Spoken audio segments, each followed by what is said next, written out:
আসসালামু আলাইকুম বন্ধুরা।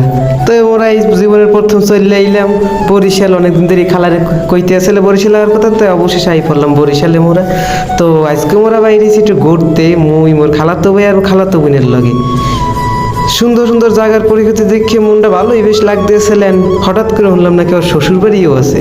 হ্যাঁ কেউ মাহি কি শ্বশুর বাড়িও আছে? তাই আমরা একটু আজকে যাবো শ্বশুর বাড়ি পার্কের দিক।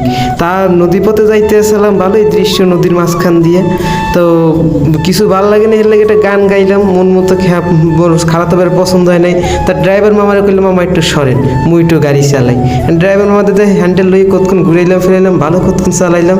মামাই ভালো আল্লাহ দিই ভালোই চালাইতে দিছে। কারণ ড্রাইভিং করতে করতে আর ভালো লাগে না, তাই ছাদে একটু গেলাম, একটু বাতাস টাতাস খাইলাম, আবার একটু ইমোশনাল হয়ে পড়ছি। চারদিক দেখতেছি দিয়ে ভালোই লাগে। তারপর আর কি, নদীর মধ্যে বাঁচতে বাঁচতে ডলতে ডলতে গেছি।